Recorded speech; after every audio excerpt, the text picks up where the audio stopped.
Hey everyone, and welcome to another episode of HeartCore, the Human Design Podcast. We have Celestina on the other side of the world and line.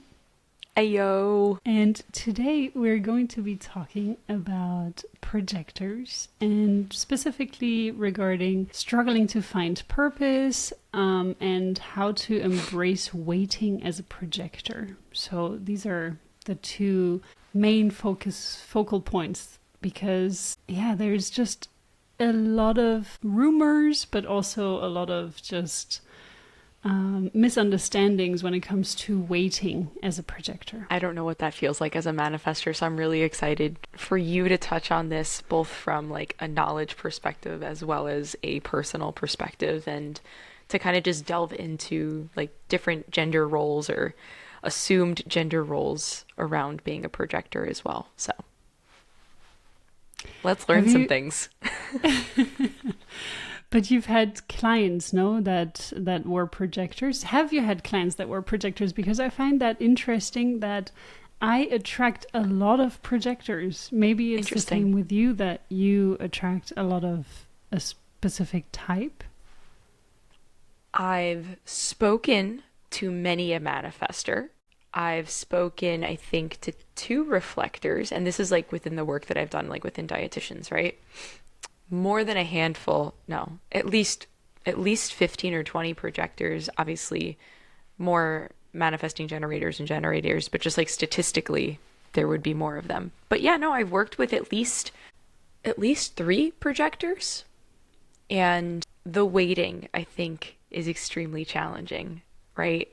But I think rephrasing it, because yes, waiting is important, but also asking for the invite, right? Like if you have something that you want to share, not just being a recluse and being like sitting there waiting, God, please, I hope they ask me, I hope they ask me, I hope they ask me, right? But like if you really want to share something, be like, hey, like would you be open to me sharing about this? Dude, game changer. And I've seen it work really well in business, right? And having that as a tool in your tool belt as a projector. I think in dating or in relationships, it can be different, right? So I'm excited to see what knowledge you can shed upon us from that POV. Yes, you've touched on the major point here that waiting is a big challenge for many projectors out there. That the first time that they hear that, they are often feeling a bit caged, or they feel like, oh my God, what am I supposed to do? I'm just going to sit around waiting for whichever invitation to come. But when you do that, it's not about sitting at home just expecting someone to knock at your door and inviting you to do something. That is not going to happen. You have to show yourself. You have to go out there and just do what you're passionate about.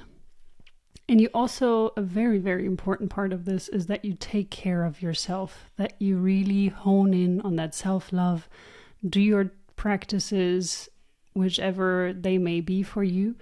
They're going to vary widely from projector to projector, from person to person, just in general. Some people need to be more active, others need to be a bit more relaxed and calm in their approach. Some people need to be more structured in their routines, others just go with the flow. So there are many, many different ways, but the important thing is that you fill your own cup first. And when you do that, you start to radiate from within, and you're going to start to attract invitations. So in my opinion, even before going out there and showing yourself, it is really important that you fill your own cup first, because then you will have a certain frequency, a certain energy about you that will attract people to you, and you will attract these invitations. How do you feel? Dude, I think doing the inner work is important in every aspect of life, right? You have to be secure and confident in who you are, and in situations or environments that you feel comfortable in, to be able to do the things and make the decisions that are right for you, right? And I know people are always like, oh my God, put yourself outside your comfort zone. Also, like, if that means not leaving your house ever, it's going to be really hard to like find other people who have similar interests, right? It'll be probably challenging to just make friends at that point, let's be real. But I think there's something true about doing things that you enjoy and doing things for you, and then making decisions based off of like those environments that you're already happy in, right? So finding that place and that space that you're really feeling good and confident in, doing the inner work, and then having all of that to follow. So, dude, 100%. And another really good point here, because you're talking about being in the right place. And especially if you're a mental projector, because these are definitely projectors, or definitely projectors that don't have the G center defined. However, if you are any type that doesn't have the G center defined, your place where you are becomes even more important. So the more open you are in your chart, it becomes very important who you surround yourself with, where you are. And if you have the G center undefined, this is just a very strong hint of, hey, you need to be at the right place, of course, also at the right time, but definitely in the right place. So yes, whenever you show yourself as a projector, try to show yourself in a way that you've been invited into the space. So for example, for me, I was invited into showing myself on Inside Timer. They reached out to me. I mean, they probably reached out to a lot of different people, but they reached out to me and asked if I wanted to be a teacher on their platform. This was for me my invitation. I felt really good about it. I love that platform. So I started to host weekly lives on that platform. And I'm showing myself. I'm not every week waiting for an invitation to show myself, but this initial invitation was basically the start of my relationship with Inside Timer. And you kind of really, I think this is a very important part, to take every invitation as a start of a relationship. And it doesn't have to be romantic, it can be business, it can be any kind of relationship. But every invitation can lead to a relationship. And to really listen to your inner authority once you have received the invitation, if this is the correct invitation to you, because just because you've received an invitation doesn't mean that you need to take it. And this is another often misunderstood part of projectors, that first of all, they think that they need to just be waiting around for invitations. That is not the case, and Celestina mentioned this already, that one way around that is to ask questions. Projectors are here to ask questions.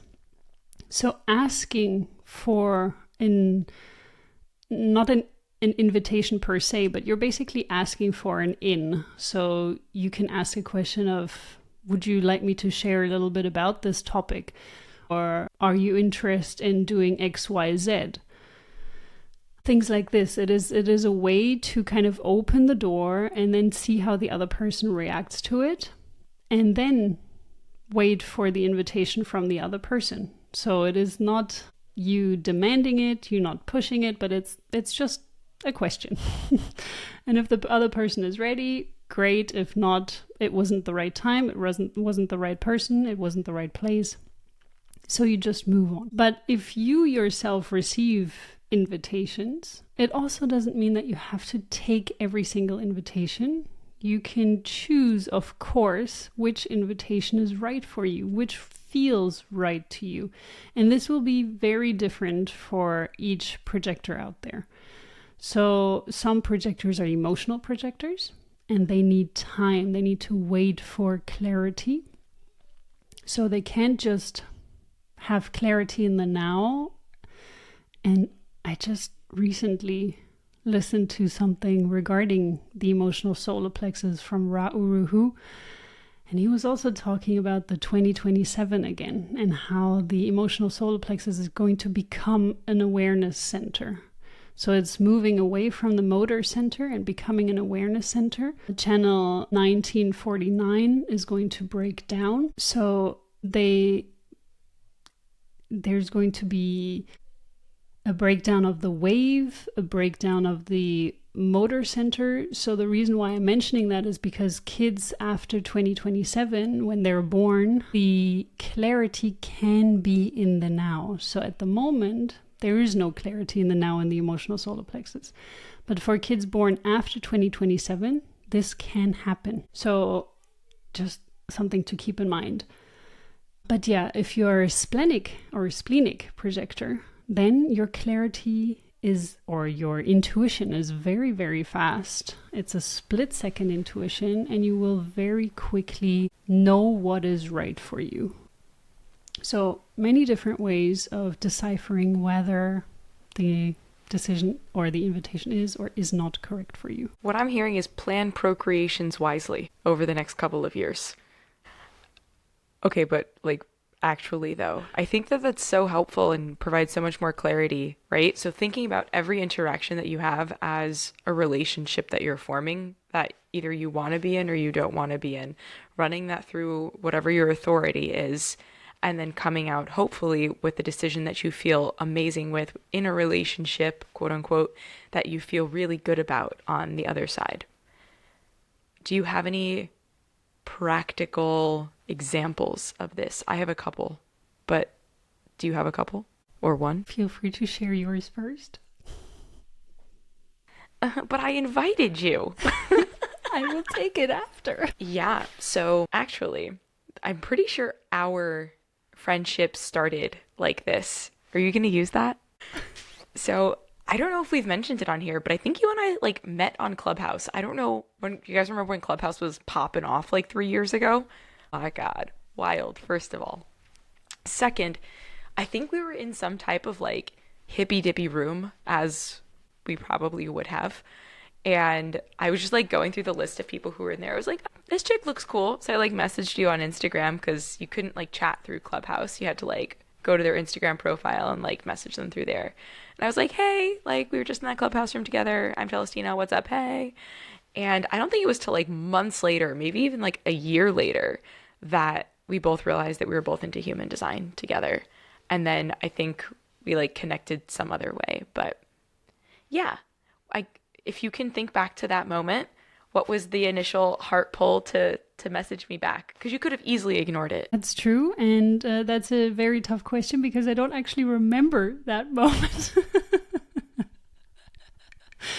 I'm sorry. Wow. She didn't know I was going to change her life. It's fine. It's fine. And after that, we even planned a retreat together without ever having met. This is what modern technology can do. You can plan retreats, you can FaceTime, you can get to know each other. And we had I know that I had a really good feeling about you from the get-go. I knew that I could trust you. I knew that I would connect with you. I don't know why or how, but it was just, yeah. Maybe it was followed a heart pull. There you go. Cool. Yeah, so that's one example. But again, I've only been able to witness it from the outside, right? So I don't know what that feels like for you. I've also seen, which we could probably touch on separately, is a projector make a move sans invitation. And I'm going to hold off on that example because I want to hear like a practical example of what you've talked about already, not a misaligned example. Yeah, so I have one from a client of mine.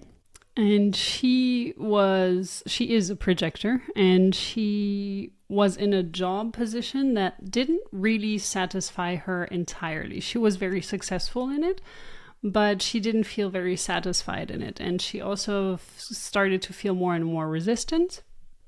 And at some point, she was let go. But I feel like she really called this to her. Like the company was reducing their employees, so she was very good at what she was doing, and she was just let go because I think 80% of the company was let go. So it was a really extreme shift within the company, and I really think that she called it to her because it was just not the right fit for her. And she is very, very good in keeping up her practices for herself, keeping up her self-care routines. She also started to implement more and more of the tools that Opportunity provided, and I could really see a big shift in her. So she was just improving and making leaps into the right direction. So I really think that this was the time for her to find a better direction for her. And because she was let go, she was able to have a very solid income for, I think it was 6 months, maybe 9 months, but it was a very long time that she was supported. And because of that, she was able to let go even more. So she was able to really step more into her self-care practice. And this is a very difficult moment for a projector because I can talk about it from a projector perspective because I've been there. And there's a moment where you keep putting yourself out there in some way, shape, or form, but you get so much pressure from the outside world of them telling you, okay, you really need to make a decision now. You really need to start to think about getting a real job or doing this and this and this to gain money. And she had quite a few kids. So you have additional pressure on your shoulders of taking care of your children and being able to support them and things like that. But she didn't let herself be thrown by that. So she stuck to waiting for an invitation. She did put her CV out there, but she didn't actively respond to jobs. So she just put her CV out there. She put herself out there in many different situations. And eventually some old colleague of hers spoke to her and offered her a job. And this was right at the end of, I think it was maybe 2 weeks out before she was done with her monthly salary. And she was able to just start the job right bang at the beginning of the end of her previous salary. So this can be extremely challenging and a lot of pressure. I compare it to going through the Corona situation where you had so much pressure on your shoulders to get vaccinated. And if you didn't do that, you started to have less and less options available to you. Eventually, I think people that weren't vaccinated were only allowed to go to the pharmacy, to the bakery, but they couldn't use buses or public transport, at least in Germany. They couldn't go to the movies, they couldn't do this, they couldn't do that. There was so much limitation on you. And in my opinion, this feeling that I had during Corona was a very similar feeling that I felt when I was in the situation of my client where I was struggling to gain a financial income. And I also received these comments, you really need to consider getting a real job, quote unquote. And at some point I received the offer to go to Saudi Arabia. And this was very, very different to what Opportunity does in certain aspects. On the other hand, I did choose to take that job because it was in the tourism sector. And because Opportunity is going to go more and more into the retreat space, to me this was so beneficial because I was able to gain even more insights on which quality standard I want to offer for the retreats and what I need to look at for the hotels that I'm choosing, and the safety and the health aspects of choosing the right hotel, etc. So there's a lot that I learned from it. I learned a lot about the culture, the developmental aspects of this country in general. So it was extremely beneficial, although I knew that environment-wise, it is not the right environment for me. And I do have to say, it wasn't. I can feel it in so many different ways that this environment, from the temperature and from the dryness of the place. So the temperature is not actually the big issue, but the fact that I'm a wet kitchen, and this was literally a city in the middle of the desert. So I could feel in my throat when I was walking outside at 45 degrees heat, in the dryness, like a fan blowing in my face, like a hair dryer. it didn't feel right. But I knew that with my heart, I made this decision with my heart, and I made this decision because I wanted to bring opportunity to the next level, which I'm now finally able to do. I took that decision to do that, and it was absolutely 100% the right decision for me. But this opportunity really came again at the last minute. So for me, yes, I can definitely say that waiting for the invitation, learning patience, learning patience is the key for projectors, but it's actually the key for every single type, even manifestors. I'm dropped. Boom. I think you summed that up perfectly. And yes, I can relate. We'll do a whole different episode on things manifestors should and should not be doing. Yes, even to like, as impatient as I am sometimes, but like even to wait for the right download, right? And like act upon that. Yes. We all have to be patient in our own very different ways. And would you like to share your not self example so that we're moving into that realm? Yes, I don't know if it's a not self example because I wasn't in this person's head. But these two people that I know dated for like our youngish childhood, right? So like 8th grade into high school, broke up, went their separate ways, and then got back together like towards the end of high school, and then on and off throughout their 20s, and then like got really serious, right? So I only know one of their designs. The female in the female-male partnership is a projector. And again, I don't know more details than that. However, this person proposed, like got down on one knee, kind of proposed. So the projector proposed to, I don't know what her partner's design is, but I think it was taken well, but her partner was definitely taken aback by what happened. And not that they weren't discussing it, like prior to, I just think that he probably had societal norms in mind, right? Where like the dude does this, and we'll talk about that in a second as well. But also, I wonder how much of that was he was just really thrown because the energy he was getting from a projector didn't align with the energy one would typically get from an aligned projector, right? I'm not saying, I don't know if this person's aligned or not. I'm just saying, if you're making decisions with your strategy and authority, you're waiting for the invite, not necessarily getting down on one knee and making the proposition, not knowing how it's going to be taken on the other end. So yeah, I don't know if it's the most accurate example, but I just thought it was really interesting because I think it came as a surprise to the other person when all of this happened. So yeah, you can break this down.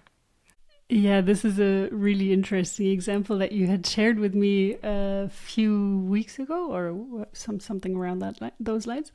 And I also thought this was very interesting. And now that you're saying that you don't know his design, so one option is that he's also a projector.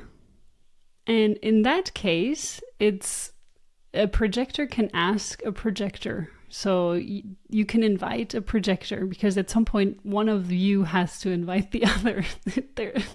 One has to do it. Otherwise, there's never any kind of relationship with projectors. And this is, according to Ra, it is the healthiest form of a relationship when two non-sacral beings are together. So what human design does, or what we inherently do, is that we always try to find the other half. So we often choose someone that is very different to us, that is not equal to our design.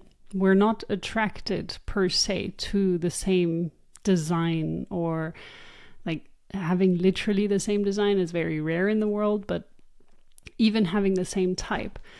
Because when you have two projectors coming together, a lot of times the sacral is not defined, or when the sacral is not defined, I don't know the statistics of how often it would or would not be defined, but when their sacral is not defined, neither of the projectors has the sexual energy within them. So a projector takes in the sacral energy of another person, same as a manifestor or a reflector. So when you don't have the sacral defined, you take in the energy of the other person and you amplify it. In this case, the sacral center, and this is also connected to sexual energy. So some generators and manifesting generators are happy about that. Others prefer to have another sacral being to have their own sexual energy instead of just taking in the energy of them and then amplifying it. But theoretically, according to Ra, the healthiest relationship is between two non-sacral beings. So it is, I think, any kind of relationship can be positive or negative, can be supportive or destructive. It is more about how aware are you of your own energy and how much are you ready to grow and evolve. So if you are constantly pointing the finger at the other person and saying it's your fault, it's your fault, it's your fault, and never looking at yourself and wanting to change something about yourself, no matter which type you're with, it's gonna end up badly. So in this case, long story short, it could be that he's also a projector. And this is a very big challenge often with projector men. So when you are a projector man, you have been conditioned, or most likely you've been conditioned to hear about making the first move. You as a man have to make the first move. But if you're a projector man, it's not actually like that. And the interesting thing is that I've just listened to another true crime podcast or a true crime episode, and this was about a guy who it plays in Australia, actually. So this guy was known in Australia as a player, and he would always go around to bars and clubs and pick up women. And he was very well known by the bar and club owners there. I'm not sure where exactly in Australia that was, if it was Sydney or Melbourne or any other place, but he was very well known there. And he at some point picked up another woman, but this woman fell off his balcony. So she died. And Hold up, the true crime person in me fell? Winky face? Fell off his balcony? Yes. So that is the question. Exactly. And he is someone who has always been taken care of by his parents. He had an apartment that was sponsored by his parents. He never really worked very hard in his life, as up to this point at least. And so he had a very spoiled mentality. And because he looked semi-okay, like some people would say he was good looking, other people would say he's just normal, others would not even find him attractive at all. So you can make up your own mind about that. I don't have the name in my head right now, but yeah, you will find it if you look for these specific things of woman falling off the balcony and man accused of murder or something like this in Australia. He probably shows up. So in this case, he took her home, and there's an audio recording of the whole thing. So you can hear them getting into arguments, and it's not really arguments. At the beginning, it's not really bad arguments, but they're like poking each other verbally, and they also slept together at that point. And then it just kind of gets worse and worse. So the situation becomes worse and worse. At some point, it even sounds like he's strangling her. And then he locks her out onto the balcony. He took her phone, and she didn't want to leave without her phone. And instead of locking her out in front of the apartment, he locks her out onto the balcony. And she was really scared for her life at that point. So what is thought to have happened is that she climbed over the railing. And when she climbed over, the people 2 floors down, they heard that there was an argument, and they then looked up and they could see her, and they tried to convince her to go back over the balcony. They were very, very, very drunk. They drank moonshine. So he had made moonshine. So if you don't know moonshine, it's a very nasty alcohol because there is no control over how much alcohol is actually contained in the moonshine, which type of alcohol was used, and it can be extremely dangerous. So in this case, she was very, very drunk, and when she tried to climb back over the balcony, at least this is how the people below were describing it, she slipped and fell. So yes, while this may have been an accident where she slipped and fell, the whole situation of locking her onto the balcony and her being petrified and scared for her life caused her to do this. So he has fault in this aspect. But the reason why I'm mentioning this is because he was on a bodybuilder forum, and he kept sharing and saying, okay, you have to make the first move. You have to, like, these player moves of insulting a woman in some way, but also giving a compliment.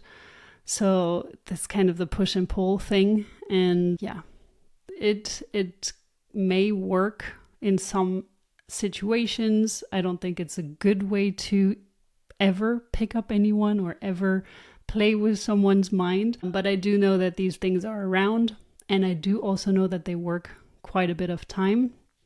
But for a projector man, making the first move is not the right way to go. A projector man should wait for invitation. And the more that, again, you take care of yourself, you fill up your own cup, you are going to radiate a certain type of energy.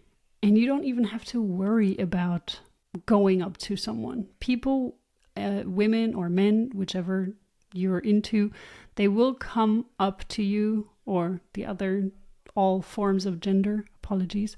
But yeah, whatever you're into, they will come up to you and they will start to talk to you and invite you into whatever it is that you want to do. And while we're on that subject, if you are an emotional projector, do not fall for it for the first night. Just really try to play hard to get and say something along those lines of, let me get back to you on that. So yeah, that is very important for an emotional being. Just wait. I love that. Even if it's just for one night, just wait. So good. Quick update. I looked up these 2 people's profiles who I was talking about before. This is the most accurate I think I can get. I have a 2-4 splenic projector and a 5-1 emotional manifesting generator. Potentially. That's as accurate as I can get with the amount of information that I have. This would be very interesting to keep observing that, because an emotional manifesting generator needs to wait for clarity. So even though the projector invited the emotional manifesting generator into a marriage, essentially, the emotional manifesting generator was pretty much forced to say yes right away.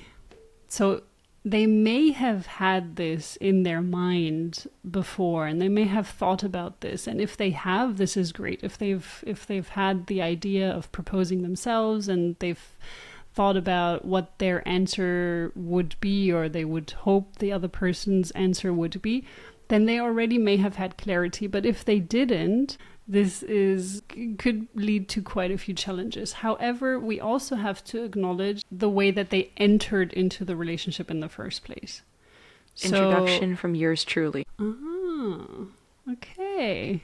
So yeah, in that case, it is still the way. So they were introduced by you. Yes. But the question is, how did they enter into the relationship? So it's already a good entry point, as in it's a great way for a projector to get into a relationship or a friendship with someone. Yeah. But then how does it evolve into a relationship? Who asked whom into the relationship? How did that would be interesting as well to understand. I was there, but it was also 20 years ago and I don't remember. No problem. It's all good.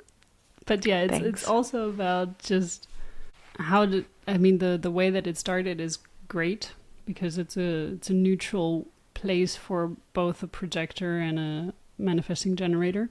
Yeah. But then how did it evolve? So did the projector again kind of push themselves and be like, okay, can we finally be in a relationship? Like, so this would not be the healthy way. If the manifesting generator at some point would say, hey, I've had enough time, I've gained clarity, I know that I want to be with you, and then they enter into a relationship, this would be a healthy way to do it. Great questions.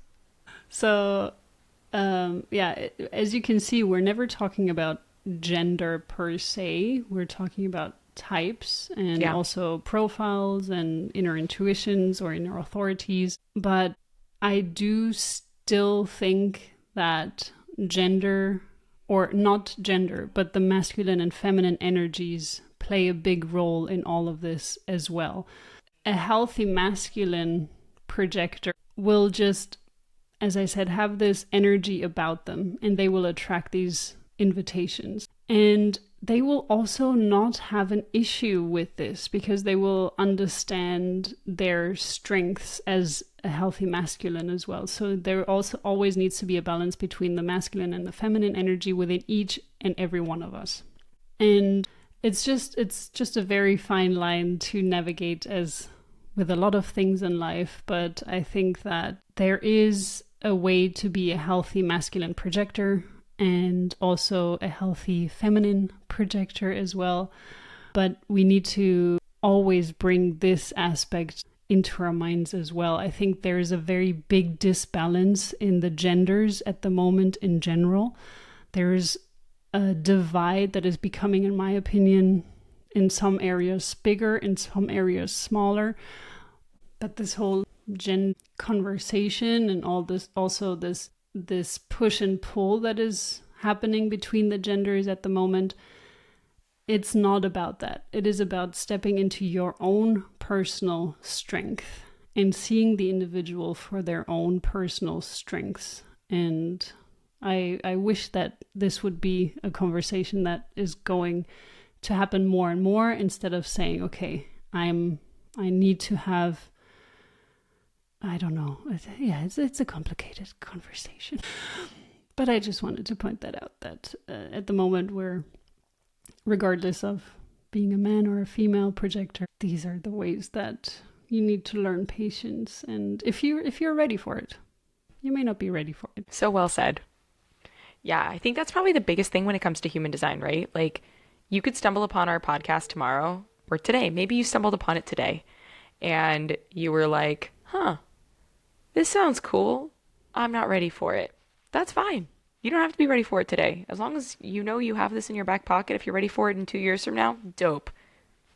Come back, listen, find another resource you may like and vibe with better if that works too. But I think that's the cool part about all of this, right? Like, it's there when you need it, and if you want to dive into it deeper. And that's, well, for me, this would be the perfect end to this episode. If you have anything else to share regarding this. No, I think this was beautiful, and I kind of loved when you don't have all of your notes super hardcore set, because sometimes you just go off on fantastic tangents, and I just like seeing your mental processes go. Just trust yourself, you know? Thank you. I appreciate it. Yes, I was again very unprepared for this episode. Thank you everyone for listening. It was a pleasure being here again. Until next week, guys. Ciao. Bye.